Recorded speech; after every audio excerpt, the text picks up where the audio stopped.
Yeah, indeed it's a good morning, na najua kwamba popote ulipo Mola ameweza kuwezesha ukiweza kufika siku ya leo, na leo hii ikiwa ni siku njema sana, manake kuna mengi ambayo labda tunangependa kuyazungumzia, na vile vile nasema kwamba ni siku njema manake unapoiona siku unamshukuru Mwenyezi Mungu na kutumai kwamba na kusema kwamba siku hiyo ni siku njema. Kwa hivyo hapa ndani ya Pambazuka Na Hlc, the morning breakfast show, kuna mengi ambayo vile vile leo hii tunataka kuzungumzia, haswa the cost of inflation. Tunataka kuangazia jinsi gharama ya maisha imeweza kwenda juu, ni vipi ama serikali itafanya vipi kuona kwamba labda kila Mkenya sasa hivi anaona kwamba kila kitu kisawa, na vile vile kuna baadhi ya vitu ambavyo tutakuwa na vizungumzia hapa.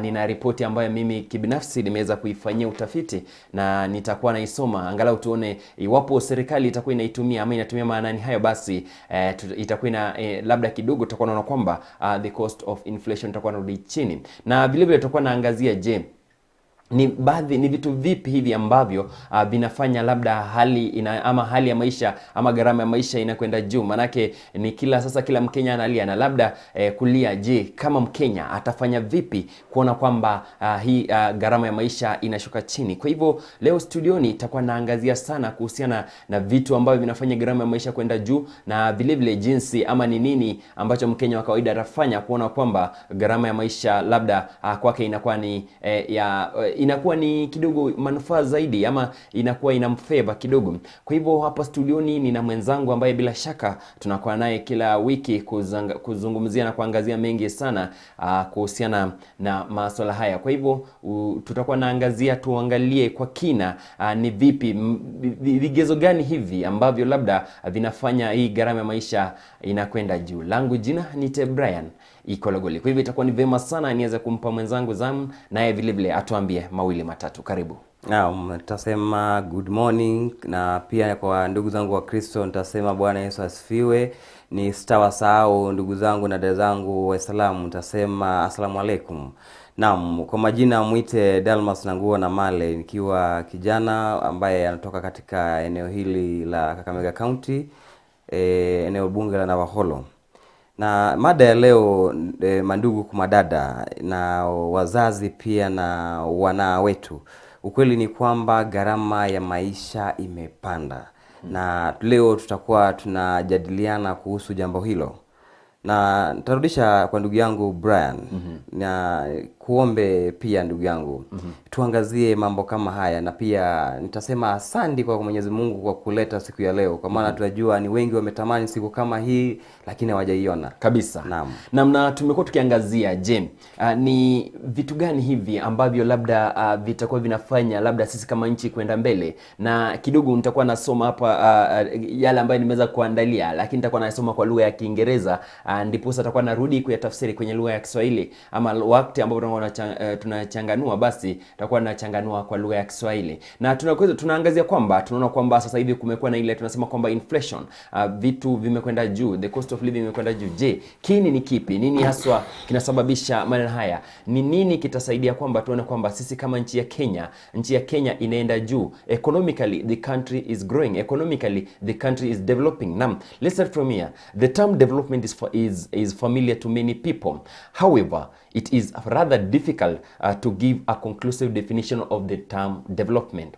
The focal point of development is more on human welfare, such as education, health, and housing, than human wealth.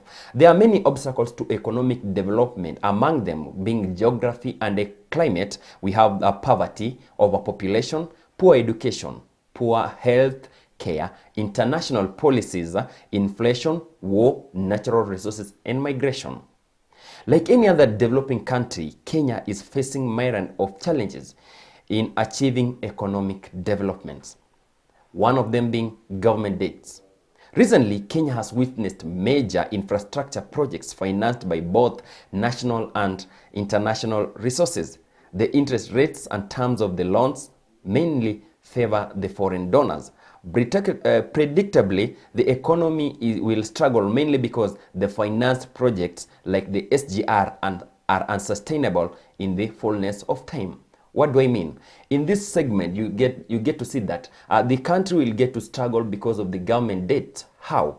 We get that those people benefiting from the country's interest are people from foreign countries.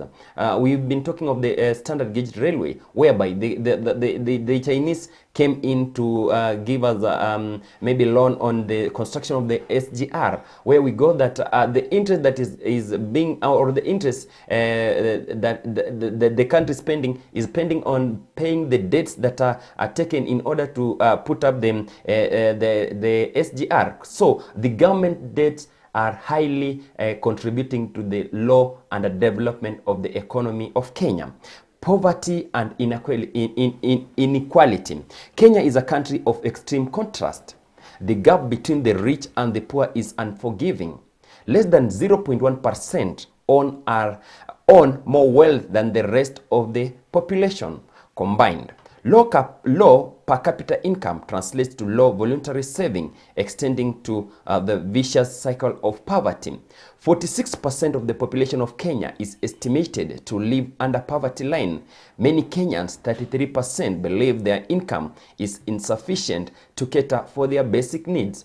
Now, you get that more people right now are complaining that the economy, their income, whatever they are getting right now, is unequal to what they may be expecting. You get that people are complaining that the high cost of living is high because of the poverty and inequality. You get that 0.01% of the people of the country's population are owning wealth. Hawa ni wale tunasema kwamba the high class are owning wealth. So poverty and inequality inachangia sana in the high cost of living. We have the population growth.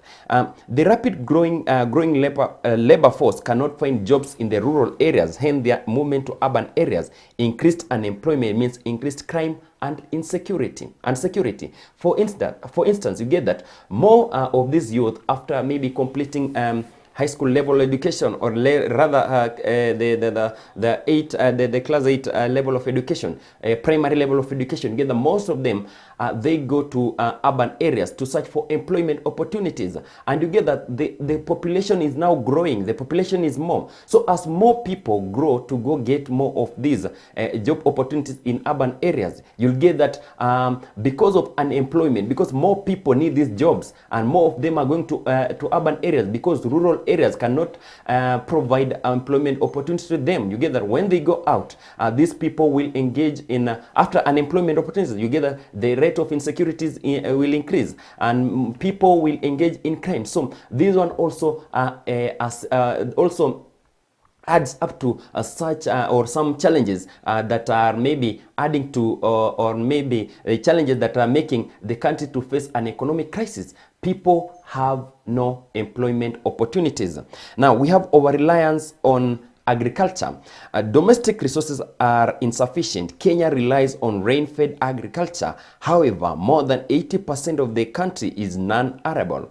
Severe droughts, poor government policies, deforestation, and human-induced factors have refurbished Kenya's agricultural sector.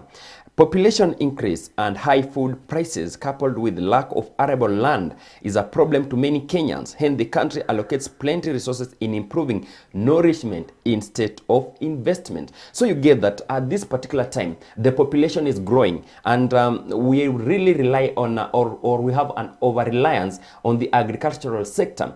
Having over-reliance on the agricultural sector, this means that the more the population is growing, the population wants to get more of using that the agricultural products that the country produces than the country itself using that as an investment. So you get that the country will want to make sure that the little or that is provided in agricultural sector is used to feed the population that is around. So you get that as a fact of this, the over-reliance on agriculture, also the cost of living increases.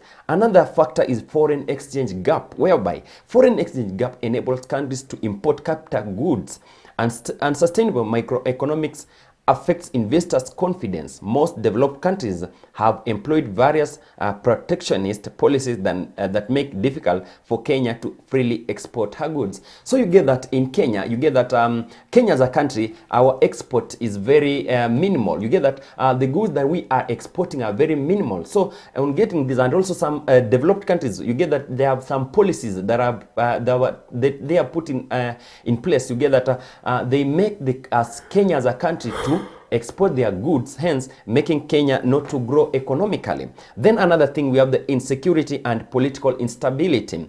Business have not been performing well because of insecurity and political unrest in recent years. So you get that for instance, let's take this as an example of what's really happening in Baringo, where you get that we have insecurities. And when we have insecurities, number one, the investors will be chased away, because no one will want to invest in a country where there is insecurity. So for instance, in some places such as Baringo, you get that a number of businesses operating there are very minimal. In some areas where we're prone to maybe attacks every now and then, those are the banditry attacks, you get that the businesses in that area cannot grow, or they will not go to an extent of we can say that Kenya as a country will gain, because at any time these people are on the run. You get that maybe today they are here, tomorrow they are another place. And also we get that insecurity such as flooding areas, whereby people cannot come and invest in such areas. Those are some of the things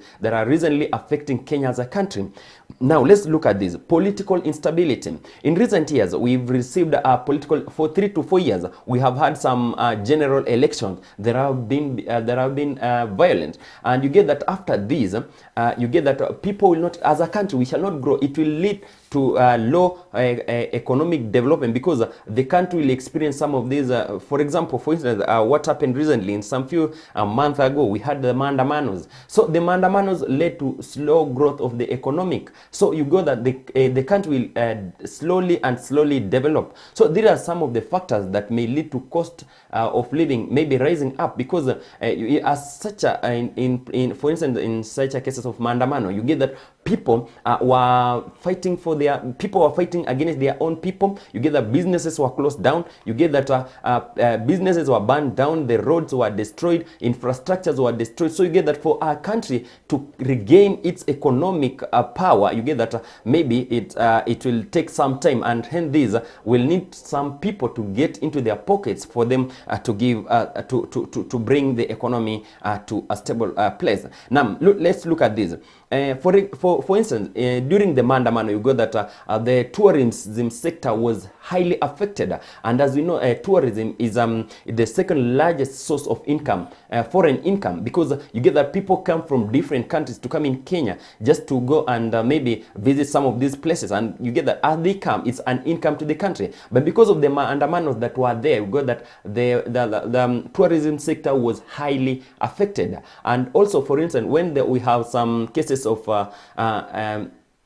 general election, maybe violences, you get that tourists will not come to our country. So these are some of the factors that may lead to these underdevelopments, and also the cost of living maybe rising up. We have let's look at poor education in our country.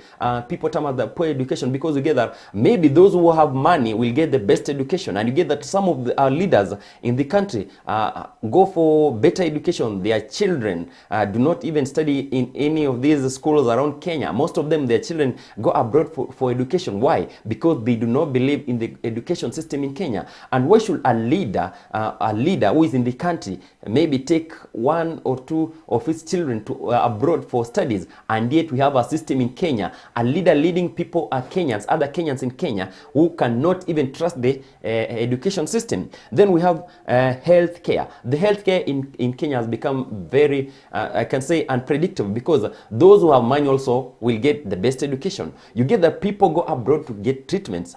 Mostly those who have money, those who have wealth, will go abroad to get medication, leaving our hospitals in Kenya only for the poor who can not manage even a shilling to go to maybe a referral hospital. They just believe in taking maybe the painkillers, pain relievers, to make them maybe believe that they'll get better. Then we have corruption. Corruption has been a main factor in the country, whereby you get that most of this corruption has been a song in the country. You get the leaders coming in say that they want to fight corruption, and I was told that corruption cannot be fought, corruption cannot be ended, corruption will only be minimized or reduced. So you get that corruption is also another factor. Due to this cost of living, we have corruption. Corruption is also a factor that maybe is enabling the cost of living to go high, because we have many things that are being done and Kenyans don't know how maybe these things are done. And then lastly, I'll talk about the poor taxation. Poor taxation in Kenya. As right now, we get that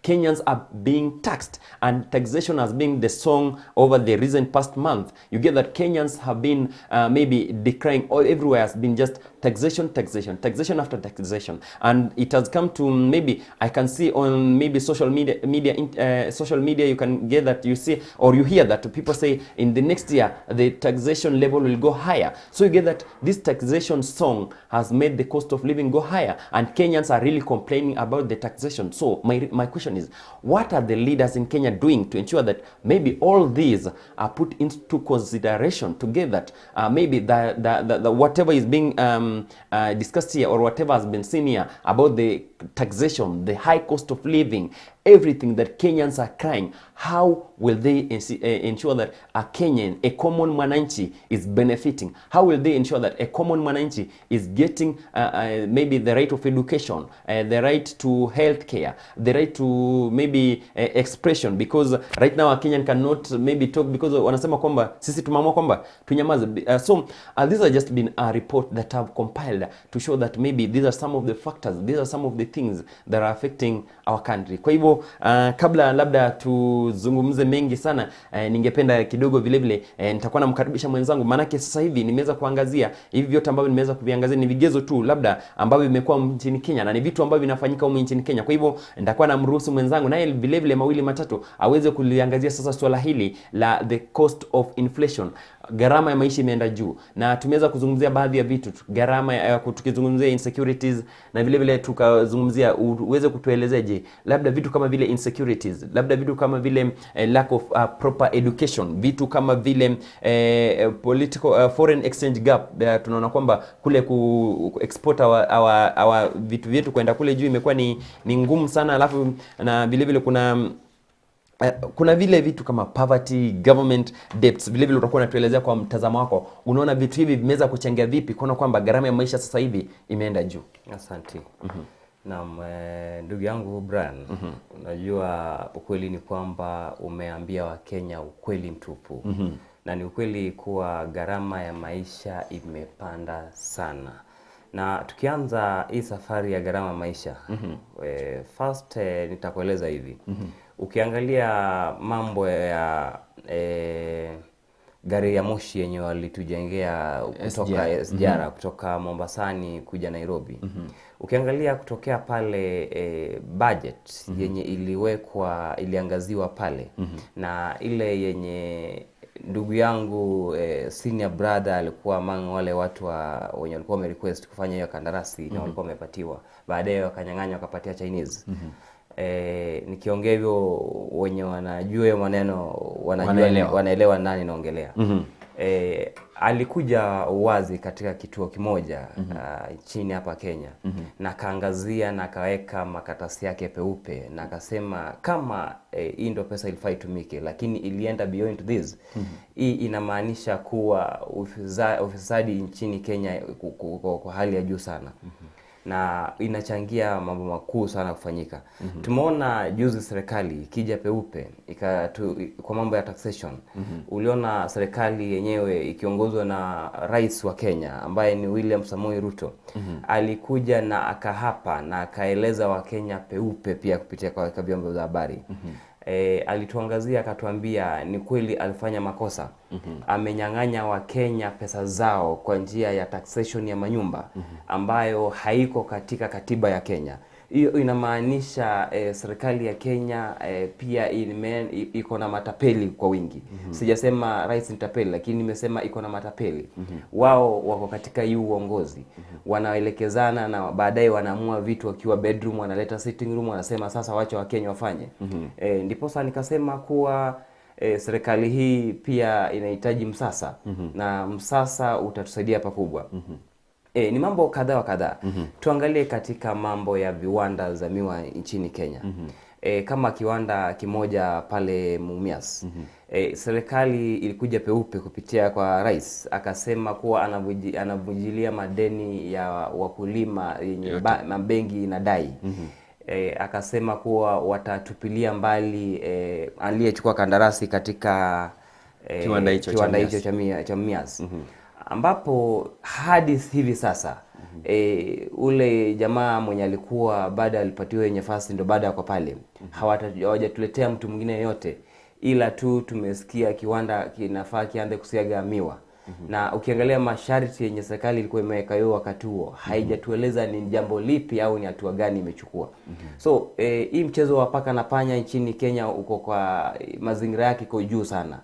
Na ukiangalia kuna tycoons wenye serikali inatumikia labda kuorder vitu kutoka nje, baadaye inakuwa kama ni brokers wa serikali na mataifa ya nje. Tukiangalia mambo ya mafuta, tumeona hivi karibuni kuna mama mmoja alijitokeza akasema mafuta yake alitisha kutoka nje, baadaye hajui ilitembea namna gani. Akakuja akapotoshwa, akakuja akapotea kidogo, baadaye ikapatikana amepatikana. Hiyo story ilienda ikanyamaza hivyo. Tulisikia mara iko kotini, mara wapi, ila tu Mwenyezi Mungu anajua. Sisi kama Wakenya ni vigumu. Tuje katika sekta ya ukulima. Unaona saizi kuna watu sehemu zingine wamepanda mahindi mara ya pili. Lakini wamekosa, kuna ukosefu wa mbolea. Safari ya kwanza serikali itoa mbolea kutosha. Saizi ukiangalia mahindi hayo, watu wengi wako kwa crisis ya mambo ya mahindi ya mbolea. So ni ukweli kwamba tusipofanya hivi kama sekta ya ukulima, utapata wakazi au raia wa Kenya kupanda mahindi ya kutosha au vyakula za kutosha ndo tuweze kuzitoa katika mataifa ya kigeni.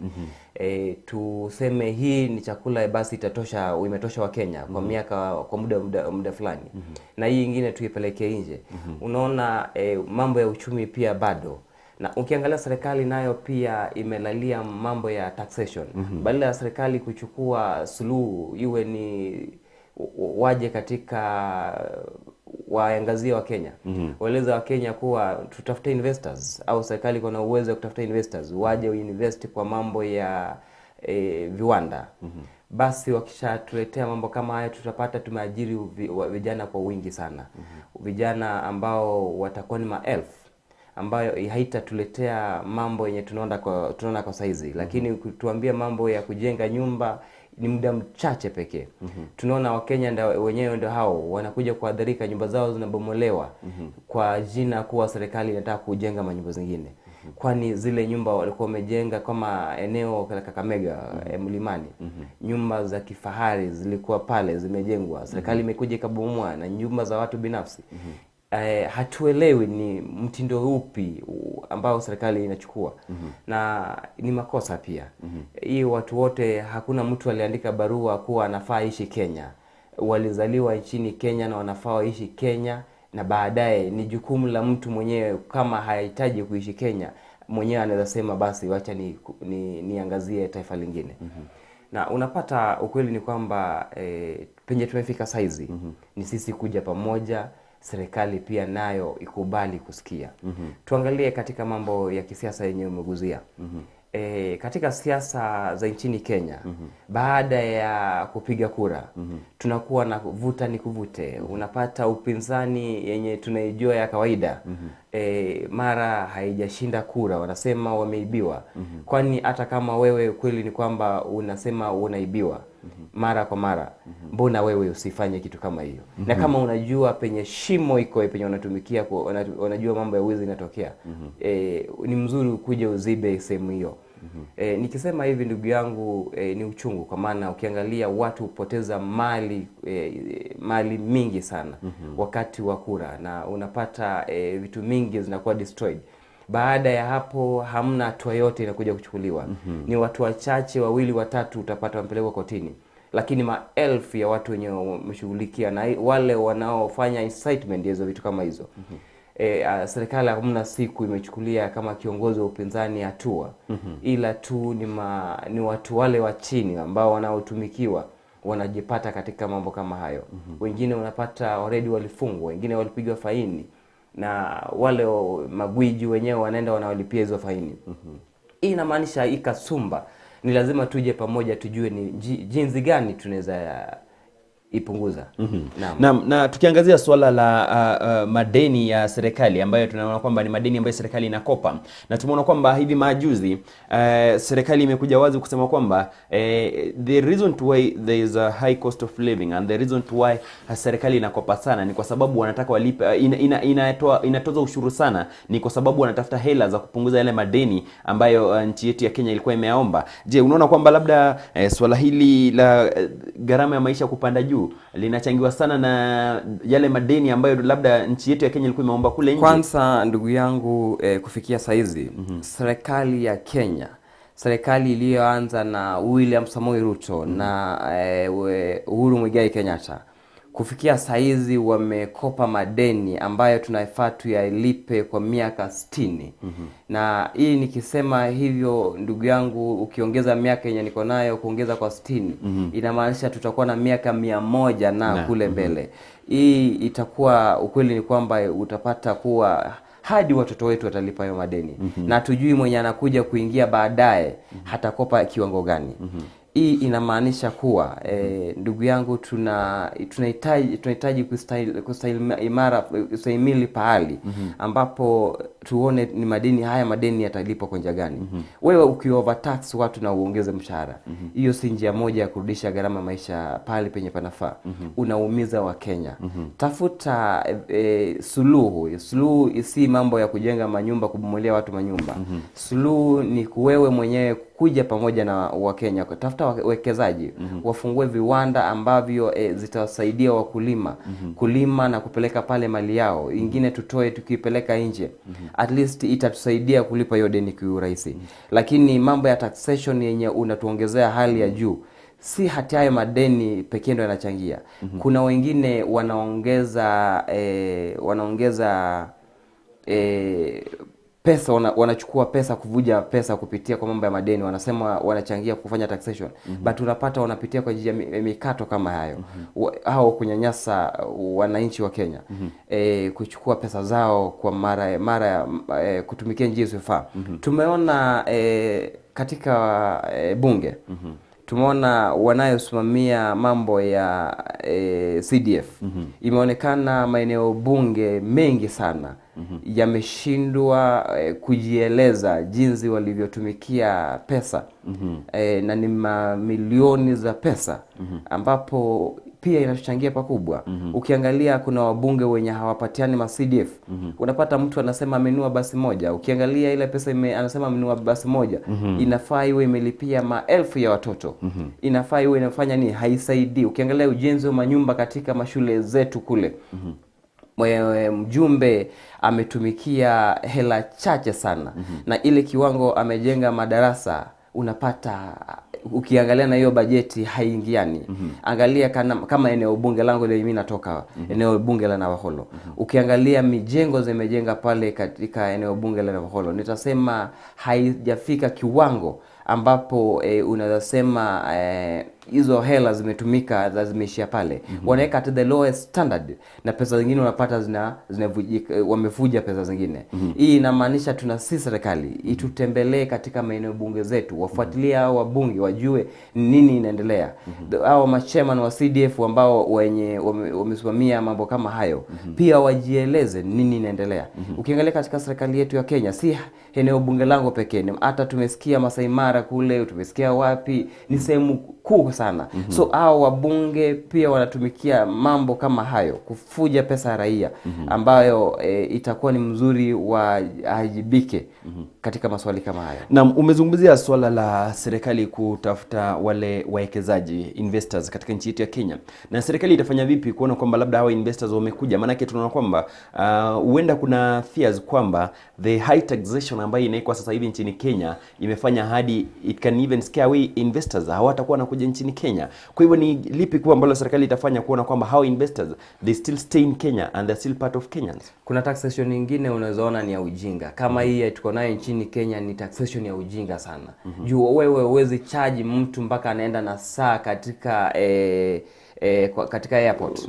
Unamcharge mpaka nguo yake. Unatoa, niliangalia katika airport fulani. Unapata, sitataja ni gani, lakini hapa nchini nilikuwa pale nikaona mzee mkongwe kabisa.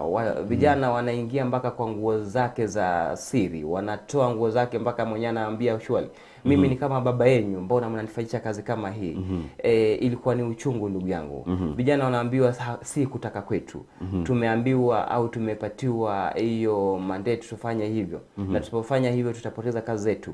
So utusi na utusamee kwa maana ya jambo kama hii. Hii inamaanisha serikali inasukuma wananchi kufanya vitu zisizofaa.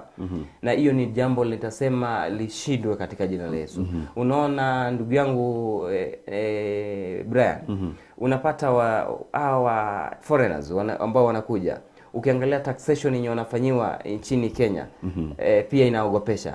Ni mzuri tu wangekuwa wanatoa, wangefanya taxation kwa mizigo zinazotoka nchini mataifa za nje kuja nchini Kenya. Basi waongeze pale tax iwe high. Lakini mali yenye iko nchini Kenya yenye Wakenya wenyewe wanatafuta kwa mikono yao wangerudishiwa chini. Haswa wanabiashara. Unapata saizi serikali ikiingia ilituongelesha mambo ya mama mboga, ikatuongelesha mwana bodaboda, lakini saizi haiwatambui hata sekunde moja. Ambapo nitasema ni vigumu, iko pale, tuna ugumu pahali. Na tumekuwa tukiangalia swala la nchi yetu ya Kenya ni kusema kwamba watu ambao wana kazi ni wengi sana. We talking about the rate of unemployment is very high.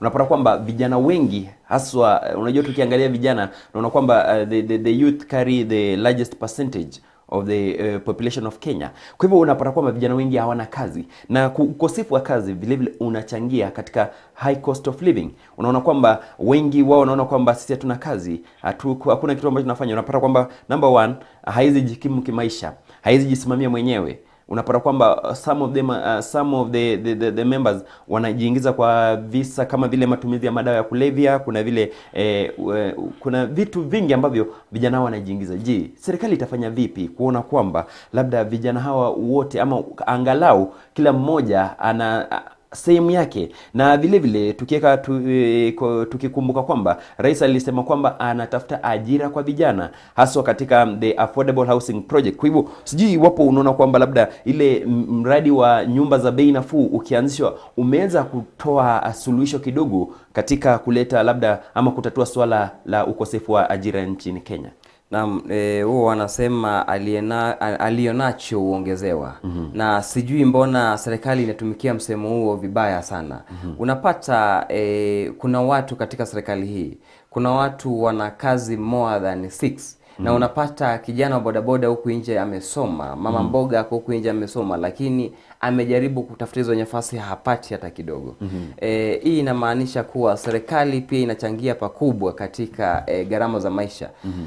Tuna jamaa mmoja sitamtaja, lakini najua wengi watamjua. Utapata ana kazi ya kusimamia wafanyikazi, ana kazi mingi sana. Utapata ni sehemu mingi sana zenye unapata katika serikali. Juzi tumeona serikali ikampatia kusimamia mambo ya revenue, imemuongeza pia nafasi nyingine. Ako na kazi more than 7. Ambapo wewe kama kijana unapata kuwa hata ile moja kumbukwa na serikali unapata ni ngumu. Itasema hivi ndugu yangu, hii serikali inacheza na raia, inacheza na vijana, na inacheza pia na mama mboga. Hawa waliambiwa kuwa watapatiwa nafasi. Serikali itawatambua kwa muda mrefu au itawatambua katika sehemu moja baada ya nyingine. Lakini tukiangalia saizi hilo jambo haliko, lilikuwa katika maongezi pekee. Lakini kwa kutenda kazi halipo. Hii inamaanisha kuwa serikali ndio wamesema wanatupatia mambo ya housing yenye wamejaribu kuja nayo wakibomolea watu manyumba. itakuwa vigumu sana kusema suluhu ya gharama ya maisha iko pale. Na uajiri wa vijana, yatakuwa vijana watajiriwa makazi hapo, itakuwa kwa muda mchache. Na hiyo kandarasi ikiisha hivyo itakuwa imeisha hivyo. Vijana watabaki wanahangaika, wana bodaboda watarudi kwa bodaboda kuhangaikia pale. Mama mboga atarudi katika vibanda za mboga pale kuanza kuhustle kwake kawaida pale. So hii nitakueleza kuwa hatujapata suluhu. Na suluhu ya serikali kufanya overtax, hii ukweli ni kwamba si suluhu ya kulipa gharama ya maisha. Si suluhu yenye itafanya nini. Ni waangalie suluhu iko. Wakenya wengi wanajua, ni wachache pia ninasema huenda wamesahau. Serikali ijaribu kuangalia ni uhusiano upi inaweza weka katika mataifa za nje. Na ni vile tu umeongea saizi, hii taxation wameweka high sana. Itafanya investors kuja kuinvest in Kenya itakuwa ni ngumu.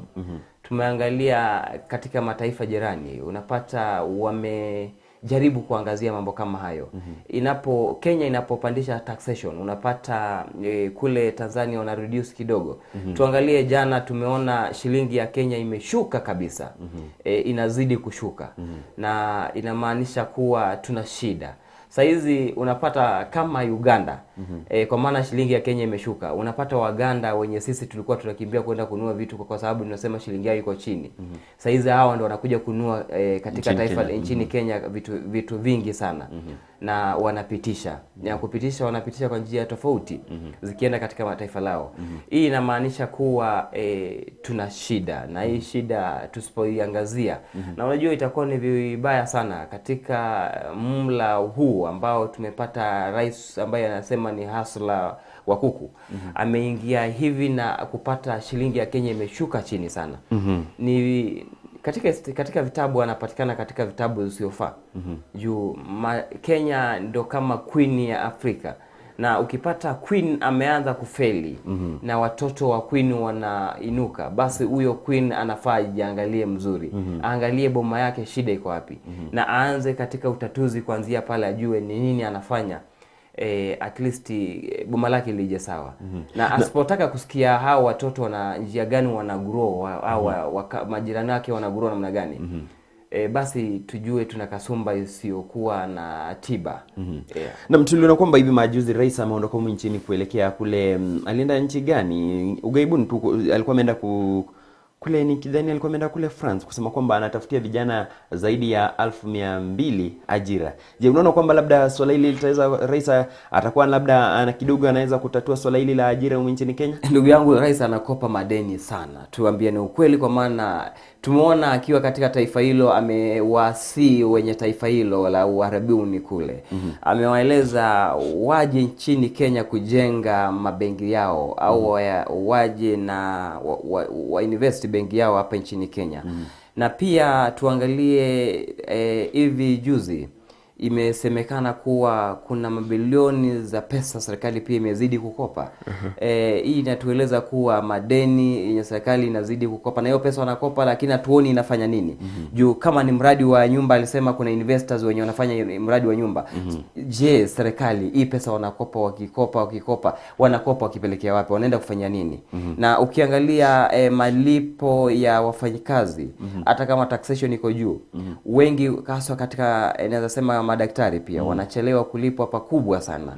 Hii inamaanisha kuwa serikali inatuonesha peupe kuwa wanafeli katika maendelezi ya taifa.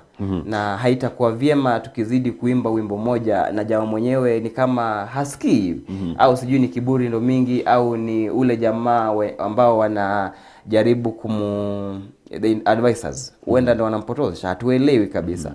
Ni yeye kuja peupe, basi aende katika magoti, basi kama ni shetani anajaribu kuingilia katika serikali yake, basi tuseme Mungu azidi kumtembelea. Kwa hivyo unasema kwamba labda kwenda kwake rais kule nje kutafuta ajira kwa vijana hatujaona chochote, kwa maana hatuambii ni ajira gani anatafuta. Huenda anatutafutia vijana kuenda kufanya umaid kule nchini. mataifa ya Uarabuni. Na hapo awali tumeona katika taifa la Saudia Wakenya wameteswa sana. Tukiona ndugu yetu Songo alifika pahali akaingilia mambo kama hayo na akatumikia mfuko wake kuokoa Wakenya fulani. Hii itakuwa mzuri serikali iuje peupe na tuambie kuwa ni kazi gani wanatafutia Wakenya.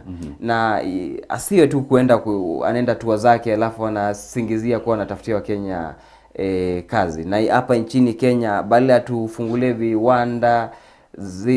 viwanda kwa wingi ambayo itasaidia Wakenya kuajiriwa kazi, itasaidia pakubwa. Kama tukiangalia kule wilayani wanasema madaktari nurses wengi wana nafasi kwenda kule, hiyo ni hao wanauliza. Lakini hawatuelezi mbona wao wasikret nafasi zenye mataifa mengine ya kuja hapa nchini Kenya pia kutafuta ajira. Na tukiangazia hivi tunaona kwamba nchi yetu ya Kenya, ama tunasema kwamba ukulima ni kinua mgongo cha uchumi wa nchi yetu ya Kenya, whereby tunapata kwamba agriculture is the main sector. Unaona kwamba nchi yetu ya Kenya tuna depend on agriculture sana. 80% ya watu ambao 80% ya niseme tu nchi yetu ya Kenya, angalau kila mmoja anategemea sana uchumi. Na unapata kwamba utapata katika pale kuna baadhi ya vitu ambavyo vinaathiri nchi katika ile sekta ya ukulima. Tunaangazia vitu kama vile ukame. Tunaangazia kuna some government policies ambazo zinaweka in place, na kuna vitu vingi tu ambavyo vinachangia sana, ambavyo vingine pia vile vinaletwa na wananchi wenyewe, vinachangia pakubwa katika kuona kwamba ukulima hauleti ama si katika uchumi katika nchi jinsi ambavyo tunatarajia.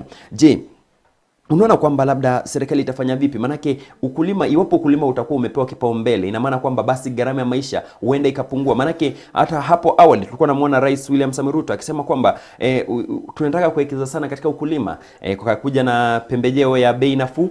Tukaona kwamba akasema kwamba anataka aone katika sekta ya ukulima imeinuka. Tukaona kwamba kumekuwa na vita dhidi ya wale makatels ambao wamekuwa katika sekta ya kahawa, upanzi wa kahawa. Ina maana kwamba walikuwa wanataka kuinua ile upanzi wa kahawa, yani kahawa iwe na soko ambayo wale makatels wametoka. Je, unaona kwamba labda serikali itafanya nini kuona kwamba hii agriculture remains na bado itaendelea kuwa katika uchumi katika nchi yetu ya Kenya? Miaka michache hapo nyuma, ndugu yangu, tulikuwa tunasikia serikali mara kwa mara wakiangazia jambo la miraa kupeleka mataifa za kule za nje.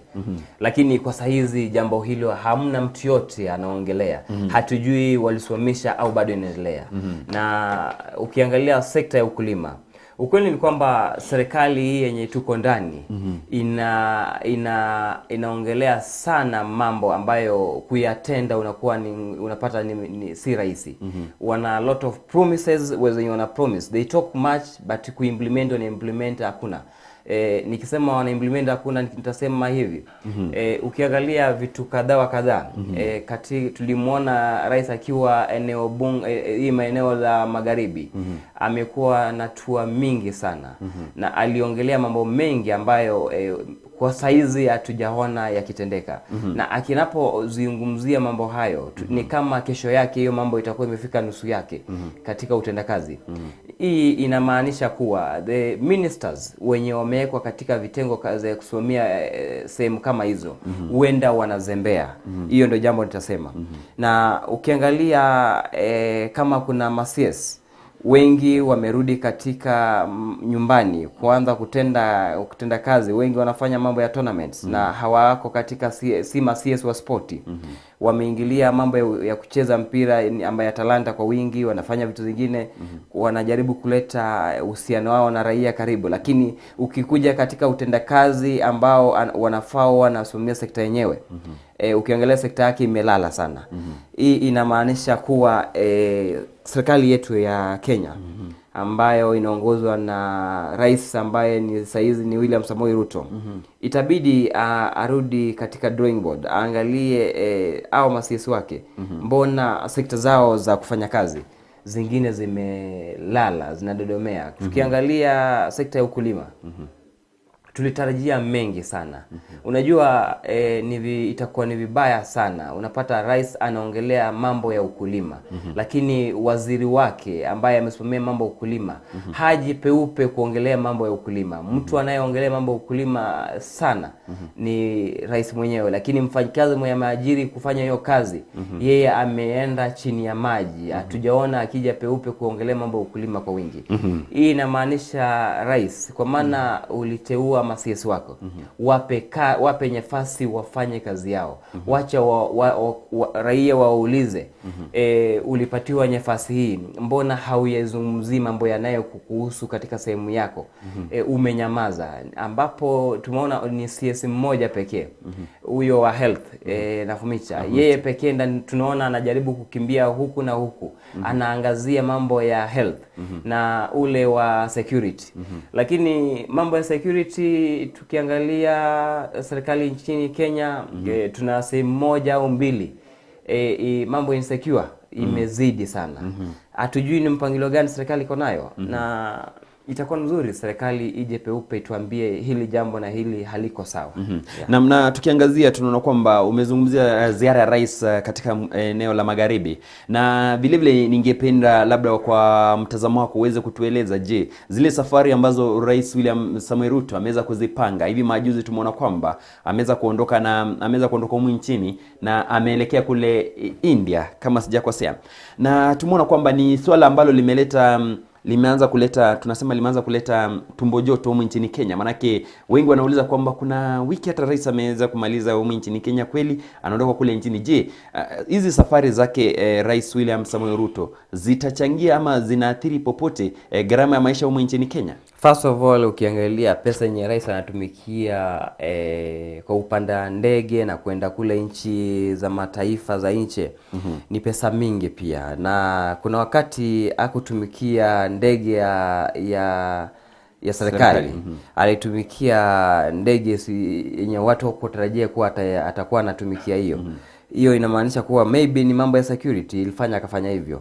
Lakini safari za rais kutoka kwenda mataifa nje, ukweli ni kwamba ni mingi sana. Huyu ndo rais wa kwanza katika miaka zenye amekuwa, naweza sema mwaka mmoja na masiku kadhaa, ametumikia safari ndefu sana zenye wengine walitumikia kwa miaka 5 kwenda katika mataifa, kutua mataifa zingine. Ni kama rais wa nchini Kenya ameamua the whole world, atakuwa ametembea kwa miaka yake 5, atakuwa ameingia mataifa yote. Ukiangalia tour zenye ako nazo ni kama ataingia taifa baada ya lingine. Jua tukiangalia penye amefika saa hizi, ndugu yangu amejaribu, na amejaribu kivipi? Ameandika katika vitabu zake pia amejaribu kutua mataifa. Ni sawa na kuwa na rais ambaye ni tourist. Anajaribu kutua mataifa baada ya ingine na kujua anaangazia nini inafanyika katika taifa hilo. Na kama anatembea hivyo, hatujui ni muda gani atakuja kuimplement hiyo mambo katika taifa hili. Akienda hivi muda wake unaenda ukiisha. Kumaliza miaka 10 atakuwa amezunguka the whole world. Na hatujui yenye atakuwa ameona huko itakuwa imetendeka nchini Kenya. Hiyo ndio swali tunajiuliza. Huenda anajaribu kuangalia investment na kuangalia nini inatendeka. Na ukiangalia anatembea hivyo na uchumi hapa Kenya kinadoka. Unajua nikisema kudoka inamaanisha nimerudi katika lugha ya Sheng. Na hii inamaanisha kuwa rais anatembea na taifa lake ni kama linaoza katika mambo ya uchumi, gharama ya maisha. Na ajaribu kupunguza kidogo. Hii yenye ameona huko ajaribu kuleta tuone. Lakini Kenya imeiga mfano wa Amerika, ambapo tutasema kuwa mfano huo yenye Kenya inatumikia katika mataifa inaiga mfano wa Amerika. Wingi wake unatumiza. Na tuende katika sheria. Unapata sisi wa Kenya tunatumikia sheria za the world global, sheria zenye zimewekwa, lakini Amerikani na mataifa mengine hawatumikii hizo sheria. Hatujui sisi ndio kufuata hayo na hawafuati. Na tukiangalia mambo ya uchumi, Amerika imechangia pakubwa serikali ya Kenya katika uongozi ambapo tutasi serikali pia rudi katika vitabu, jua ni maadili gani mlikuwa mmewekezana na mataifa kama hayo. Kama inachangia hayo ndio yanachangia uchumi kupanda, basi ni mzuri ujaribu kutii. Tuone uchumi utarudi sawa au urudi sawa. Na katika swala lingine ambalo labda tutakuwa iliangazia, tunaona kwamba kuna utovu wa usalama na vile political instability, ambalo ni swala pia ambalo linaweza changia pakubwa katika in the cost of living. Na nikiangazia swala la insecurity, nimeweza kuelezea kuna baadhi ya sehemu kama vile kule Baringo ambapo kuna banditry attacks. Unapata kwamba maeneo kama haya gharama ya maisha itakwenda juu, ama watu hawataishi katika jinsi ambavyo labda wanastahili kuishi. Manake kila uchao elimu zinakatizwa, nyumba yanabomolewa, nyumba inachomwa, kuna uizi wa mifugo. Kwa hivyo unapata kwamba such a people are struggling to get up with life. Unapata kwamba sehemu kama hizi watoto hawaendi shule, masomo yamekuwa ni magumu, na unapata kwamba sasa hivi serikali inaangazia sana education, na wanasema kwamba kuna vitu ambavyo labda alikuwa mzee Moi ama alikuwa mzee Kenyatta alikuwa anazungumzia kuhusu maradhi, ujinga, na labda ilikuwa na kitu gani na vitu kadha wa kadha, elimu ama vitu gani. Unapata kwamba ukiangazia swala hili sasa hivi serikali ya nchi Kenya prioritizing education as one of the factors to eradicate poverty, and also as a way of maybe getting eradicating the level of unemployment. So unaona kwamba sehemu kama hizi hazipati vitu kama hivyo. Je, swala hili unaona kwamba litakuwa vipi? Na vile vile political instability. Unapata kwamba kumekuwa na maandamano baada ya maandamano. Sasa hivi kuna mvutano hapa na pale. Kenya Kwanza na Azimio wanavutana, na baadaye mtu atakayeumia ni mwananchi wa kawaida. Je, unaona kwamba vitu hivi vyote vinachangia, ama vitu hivi viwili vinaweza changia pakubwa katika the cost of living? Naam, elimu ndugu yangu ni bora. Na mtu yote mwenye anaweza aenda against mambo ya elimu, naweza sema ni mtu mkumbavu sana. Na ndiposa nikasema ni mzuri tuelimisha watoto wetu. Baadaye hapo awali tunaona kama taifa la China. Ukiangalia China katika mambo yao ya elimu, na ni sawa China kuwa na CBC venye Kenya iko nayo, nao walianza mapema. Ukiangalia mambo ya China na uangalie nchini Kenya, itakuwa ni mzuri watoto wetu wakiwa na mambo ya elimu mzuri. Unajua elimu inaweza sema inatujenga pahali, na elimu inaweza fanya uone mwangaza, na through elimu kuna hiyo kuinteract mambo kadhaa mtu hujifunza. Taifa la Kenya mambo ya elimu nitasema waeke mstari wa mbele. Na pia maslahi ya Wakenya, haswa mambo ya security. Security inaanza na wewe mwenyewe, na unajua ukiona insecurity iko pahali, jua hiyo eneo for development itakuwa ni vigumu. Jua mtu haezi weka kitu yake pahali na usalama upo. Na ndiposa watu wengi unaona wanachukua hela zao wanapeleka katika mabenki, kwa maana wana assume kuwa ni first security ya benki iko sawa. Juu wakipoteza pale hela itabidi benki isimamie. Na tuangalie katika taifa Kenya. Watu waliotengeneza hela mapema, naite tycoons, wameweka hela zao katika mabenki ya mataifa ya nje. Wamechange pesa zao katika dola, kwa maana dola imepanda. So watu wanapokimbilia katika mambo ya madola, unapata wao ku withdraw hizo hela ni ngumu. Itakuwa jukumu kubwa katika serikali ya Kenya iangalia hawa watu ni wakina nani, na hawa watu wanaweza saidia haje serikali. Kwanza wakubaliane, waende katika maandishi, warudishe pesa zao Kenya, circulation of money iwe high. Now wenye wameenda wamefungua mpaka mabenki katika mataifa za kule Amerikani, jamii moja au mbili katika serikali yetu ya Kenya, mababa zao walifungua mabenki ambapo hizo jamii mbili zilishikana, bado zinaendelesha mambo ya biashara ya mabenki kule bila taxation. Unaweka pesa bila kutaksia katika mataifa kama hayo.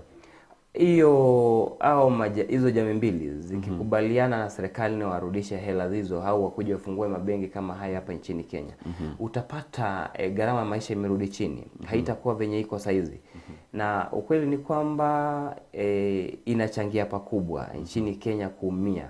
Na hatuumii kwa sababu sisi ni wajinga, sisi ni waerevu. Na unapata Mkenya ni mwerevu sana. Ukipata Mkenya ameamua kuweka hela zake katika sehemu ya madola, utapata serikali nayo inaumia. Unapata dola inapopanda, shilingi ya Kenya nayo inaposhuka. Inamaanisha wewe umekataa kununulia dola vitu, unataka kutumia hela zako za nchini Kenya.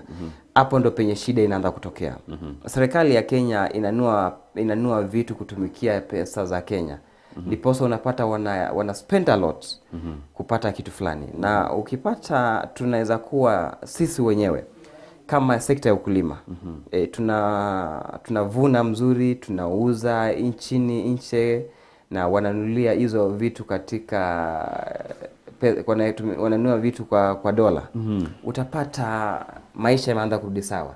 Lakini tukiendelea na hii mambo tuko nayo, bado safari bado. Naam, na tunaangazia katika bado kusalia kwenye swala la insecurity na vile political instability. Tunaona kwamba kuna swala la tourism, ambao unaona kwamba kuna wale watalii ambao wanakuja kutoka sehemu nyingi za kule nje, wanakuja hapa nchini Kenya angalau kutembelea nchi Kenya. Kuna baadhi ya wanyama wapo hapa, wanyama pori ambao wazungu wanaja kuzungumzia. Lakini swala hili la political instability linafanya kwamba ule wakati ambapo kulikuwa na maandamano, unaona kwamba watu walikata sana hadi tukaona kwamba ile uwanja ndege ule wa Kisumu International Airport ambao ulikuwa unatumika, tunaona kwamba kidogo ulikuwa hautumiki sana kwa sababu ya yale maandamano. Tukaona kwamba wale watalii ambao walikuwa wanakuja humu nchini Kenya walipungua. Je, unaona kwamba labda in future time serikali itafanya nini kuona kwamba vitu kama hivi, maana unapata kwamba kitu kama utalii ni kitaka uchumi katika nchi yetu ya Kenya. Watalii wanapokuja humu nchini Kenya, hasa msimu wa Christmas, kuna wengi ambao watakuwa wanatarajiwa. Je, unaona kwamba labda serikali itasaidia na vipi na swala hili kuona kwamba labda linasaidia pakubwa katika kuona kwamba hela zinaingia humu nchini Kenya? Jambo la kwanza ni taasisi serikali wanapoenda kuchagua kiongozi ambaye atasimamia mambo ya IBC, itakuwa ni mzuri sana serikali na upinzani ije pamoja, wajue ni hatua gani wanachotumikia. Na kama itakuwa ni vigumu, na serikali iende katika agreement with some other countries, basi wapatiwe nafasi ya kuja kusimamia mambo ya IBC, usimamizi wa kura, uchaguzi. Na hapo ndo penye shida mingi katika serikali ya Kenya unapata inatokea. Ukiangalia jambo la maandamano, hii maandamano katika serikali ya Kenya, unaweza pata limekuwa ni jambo la kawaida. Kila after election utapata watu wana protest katika mabarabara, wanafanya nini na nini, ambapo tukiangalia halipo sawa. Ni jambo ambalo linatuletea shida baada ya nyingine. Unapata investors wengi wao wanahepa, watalii wanahepa. Unajua ukiwa na vita nchini na foreigners, obviously watajitoa. Na ukiangalia kama success taxation ya Kenya iko high, unapata foreigners wamekimbia, wameenda Tanzania kwa wingi. Wengi wameenda mambo ya kule Uganda. Wakiangalia kule wanaona ni sawa, acha waegeze huko. Hapa serikali pia inatuumiza. Hiyo na tusidanganyane. Serikali inatuumiza, na hii mchezo wakiendelea nayo basi Wakenya ndio wanaumia. Itabidi serikali iangazie jambo kama hilo kiungwana. Wasiende venye wanaenda hivyo, kozi itafika pahali sisi kama Wakenya sisi ndio bado tunaumia na kizazi chetu kitabaki kimeumia. Tuangalie mambo ya depression. Tumeangazia kule Mombasa. Tumeona mama alitupa mtoto kwenye maji kwa baharini. Baharini pale. Mama alikuwa depression. Gharama ya maisha imepanda, hana chakula, hana nini. ukiangalia ni ukweli alikosa. Twende kwa ukweli alikosa kumtupa mtoto. Angeangalia njia gani, lakini huenda aliangalia mbele na nyuma akashindwa venye anafanya. Jambo kama hilo mimi kama kiongozi nitasema itakuwa ni uchungu. Kama mzazi, kama kiongozi ni uchungu. Si mzuri wewe umebeba mtoto wako miezi 9, unachukua mtoto unaenda kumtupa. Angevumilia juu hata mzazi wake alivumilia kwenye yote alikuwa anapitia. Na serikali solution si kuchukua huyo mama na kwenda kumstaki na kumfungia wamweke katika korokoroni. Waangalie ni nini kwanza imechangia huyo mama kufanya jambo kama hilo, la unyama kama hilo.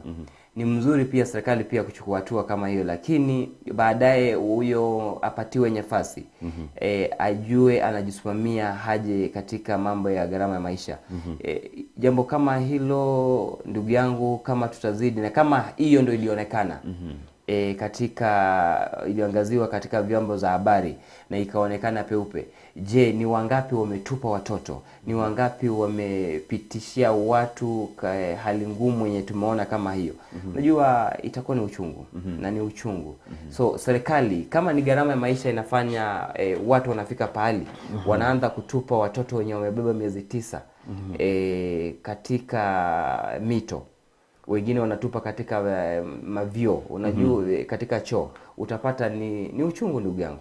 Na si jambo la mzuri, na inaweza sema jambo kama hilo zisiwahi rudia. Na serikali pia ikae na Wakenya wajue nini. Unajua hii serikali pia naweza sema iko na ujinga mwingi. Nikisema iko na ujinga mwingi na maanisha hivi. Tuliona kijana kutoka Bungoma aliunda ndege. Baadaye serikali ikamchukulia hatua kumshtaki, atakuwa ana trespass na pia apart from trespass ni jambo anafanya ni kama kuthreaten maisha yake. Badala ya kumchukua wampeleke for training ajue kuunda kitu kama hiyo. Tulimwona one of the lawyers hakuwa amesomea mambo ya law, lakini alishinda kesi mingi sana. Badala ya serikali kuona is the best lawyer tumempata, wanachukua hatua ya kwenda kushtaki jamaa kama huyo. Unajua hii ni sawa na kusema serikali iko na upumbavu mkubwa sana ambayo inafaa iwe inabadilisha. Hii ni ujinga isiyostahili. Na ukiangalia mambo kadhaa unajua Kenya ingekuwa sawa venye nchini China iko.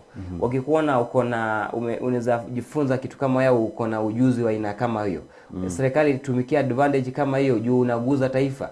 Kijana kama huyo angetutengezea ndege kama ngapi sasa? Ungepata Kenya tumeanza kumanufacture mambo ya ndege ambapo mataifa mengine ndio yanatufanyia kazi kama hiyo. Unaona, nitasema hii nayo serikali ilianguka mtihani. Na tunaona kwamba swala la corruption ambayo limekuwa ni wimbo wa kila siku je, kwa mtazamo wako unaona kwamba swala hili limeweza kuathiri vipi uchumi wa nchi yetu ya Kenya? Corruption ni mataifa mengi iko na mambo ya corruption. Na ndugu yangu Brian, corruption haiwezi isha. Wanaweza reduce corruption kwa percentage fulani. Lakini kusema that serikali itamalizana na corruption na pia wenyewe ndio hii unaona wametucorrupt juzi kwa mambo ya nyumba ya taxation. Hiyo ni ukweli, ni kwamba ni jambo la kuongezea kweli. Hawezi liongelea kwa saizi. Kwa maana kama serikali yenyewe ndio kama inaongoza. Because ukienda unafanya mambo ya taxation ya nyumba, hiyo ni corruption already. Na si haiko kwa law. Wewe umeenda kinyume na law. That's already corruption ndugu yangu. Na itamaanisha kuwa ni vigumu kama jambo kama hilo kufanya. Ni unaona koti imejaribu kurekebisha, kuisimamisha. Badala ya kusema isimamishwe, inasema that watu wazidi kutoa mpaka Januari ndio jambo hilo lisimamia pale. Hiyo inamaanisha kuwa ni vigumu. Lakini KRA ilisema haiwezi kasimamisha. Kwa maana kwa sababu gani? System yao walikuwa already wame log in. Na ni uchungu. Unajua koti ina kile, unajua koti ina zile wanasema kwamba procedures zake. Kwa hivyo koti ilipeana ule muda ione kwamba iwapo serikali inaweza kata rufaa, waone kwamba labda kesi hiyo inaweza kupelekwa kwenye koti kwenda kupinga, kuona kwamba iwapo labda kesi hiyo itakuwa inasikizwa tena, na ndio maana unaona kwamba wakaweza kuisongesha hadi tarehe 10 mwezi Januari. Kwa hivyo hayo tu ni maamuzi ya koti. Naam, kwa hivyo tukiangazia swala hili la corruption ambalo lipo sana humu nchini Kenya, ningependa labda uweze kutuelezea kidogo. Je, serikali inaweza kufanya, ama ni mbinu gani serikali inaweza kuona kwamba labda visa hivi vya ufisadi vinapungua humu nchini Kenya? Manake ni vitu ambavyo tumeweza kuviona sana katika nchi yetu ya Kenya. Unapoingia katika baadhi ya afisi, watu wanalalamika sana. Unapoingia pale lazima utoe kitu kidogo. Barabarani mambo yamekuwa ni tofauti. Sijini wapi unapata kwamba swala hili la ufisadi limekithiri kila mahali. Je, serikali itatumia mbinu gani kuona kwamba labda masuala haya yote yanaweza kupungua? First of all, serikali inafaa ikubaliane na mimi na wewe kuwa money circulation itabidi iwe at the highest rate. Second, iwezeshe kila mtu, at least hata ndio iwezekani kila mtu, but baadhi ya watu kuna vitu zenye unaweza kuwa unatamani kuwa navyo. Unapata hiyo kitu ukiwa nayo hautakuwa na tamaa ya kitu kingine, already uko nayo. Maybe ni kuangazia hilo jambo kimakini. Ndipo sasa nikakueleza kupunguza corruption Kenya. Itabidi uangalie ni nini inachangia hiyo corruption. Kwanza corruption ni nini? Na kutokea pale now uangalie kama kule Uganda. Mambo ya corruption in Uganda naweza sema iko chini sana. Iko at the 0%. Na lakini Kenya ni 95. Ni kupata kushukisha hiyo rate, itabidi waangazie mambo kadhaa. Haitakuwa rahisi venye tunazungumzia, lakini itakuwa rahisi kupunguza pole pole. Hauwezi maliza mara moja. Na tunapoangazia swala la matibabu nchini Kenya, ambapo tunaona kwamba kuna baadhi ya policies ambazo serikali imeweza kuweka in place, ambapo tunaona kwamba zinafanya gharama ya matibabu imeweza kupanda juu, na unapata kwamba Mkenya wa kawaida haezi kimu mahitaji yake ya labda kupata yale matibabu ambayo anahitaji. Kwa mfano tuzungumzie swala kama vile tunaona kwamba baadhi ya Wakenya hawezi kimu ama hawezi jimudu kujipeleka katika hospitali ili kuweza kufanya labda zile scanning, kufanywa nini. Yule mtu anapokuwa mgonjwa anaona kwamba labda niende nitafute zile yale madawa ambayo yatapunguza uchungu tu. Kwa hivyo swala kama hili serikali itafanya lipi ama imeweza kufanya lipi? Maana tumeona kwamba ni kitu ambacho serikali imeweza kutilia maanani sana, haswa katika health workers ambao wameweza kuwa wamekuwa majuzi hivi siku ya Mashujaa. Tuliona kwamba rais aliweka swala hili ama alitilia sana mkazo. Je, labda unaona serikali itaweka mengi yepi kuona kwamba angalau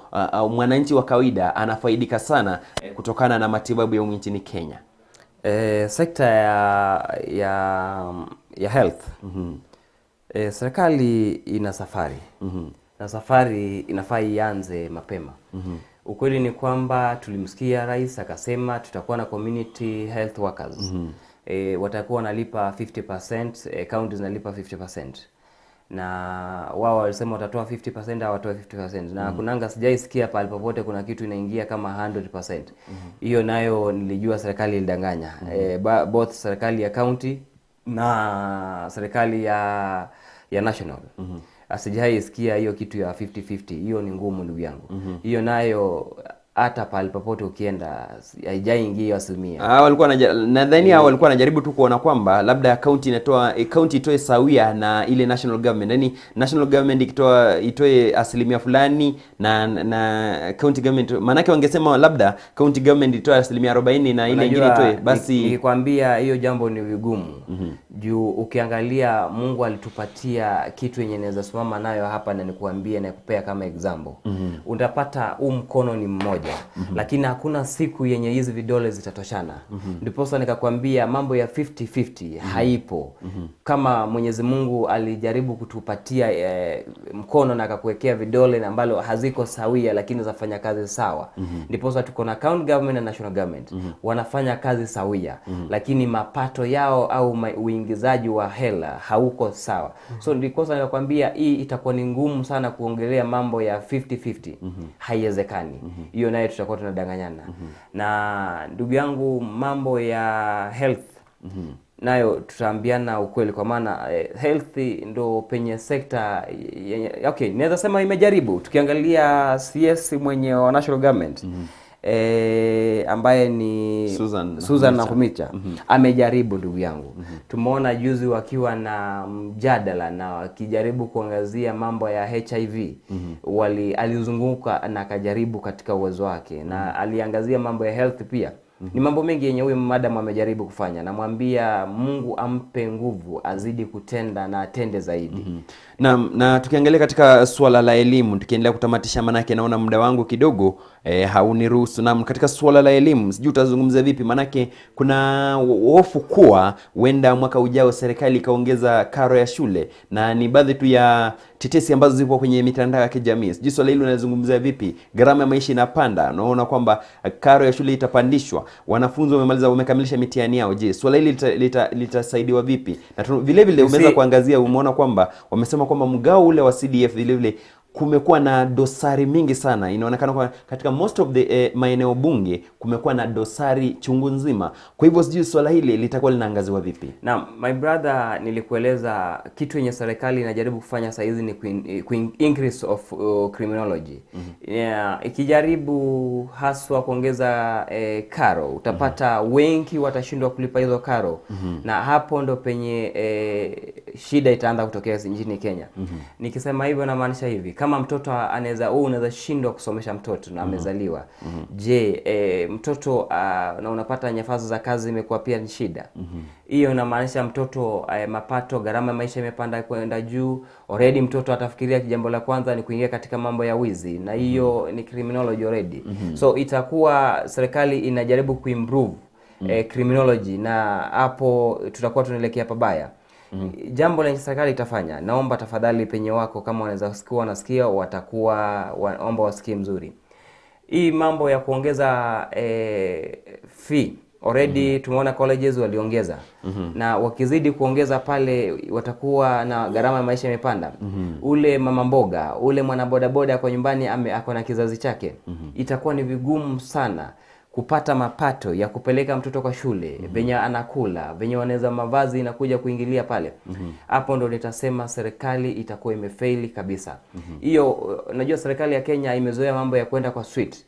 Hiyo itabidi upinzani yenye jamaa wa kitandawili wa kulala ule aamuke kwa uzingizi na aseme kumepambazuka. Basi itabidi hiyo gurudumu tusukume wote. Na pale ndo nitasema utapata kuwa serikali si ya mtu mmoja, ni ya watu wengi. Unajua sheria ni hawa raia wanatengeneza sheria na pia wanaharibu. Kama itabidi kama wataleta hiki kitu kwa public participation, itabidi iletwe. Hapo ndo William Samoei Ruto atajua watu wengi wamechoka na yeye. Yenye ile visanga ataona katika serikali ya Kenya hatafurahishwa. So ajaribu kurekebisha gharama ya maisha mapema. Bila hiyo tutuambiane ukweli, kwa maana huku nje hakuko sawa. So kama kuna mtu anamdanganya kuko sawa, hakuko sawa. Atusikize kutokea pale. Itabidi ajaribu kurekebisha. Na mtazamaji, jinsi ambavyo umeweza kusikia ni baadhi tu ya vitu ambavyo tumekuwa tukivizungumzia hapa studioni, haswa vitu ambavyo kidogo tunaona kwamba vinachangia kupanda kwa gharama ya maisha.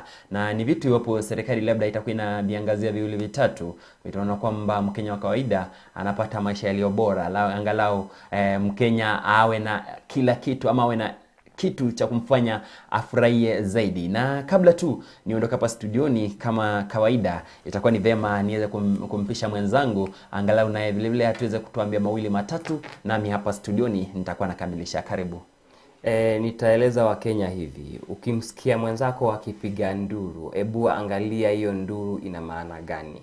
Je, serikali, raia saizi wanapiga nduru, mnaangazia nduru ya raia ni nini? Na msipoangazia, baadaye matokeo matarajia nini? Ni hayo tu kwa siku ya leo. Na mtazamaji, jinsi ambavyo umeweza kusikia, anasema kwamba serikali basi iweze kusikia kilio cha mwananchi wa kawaida.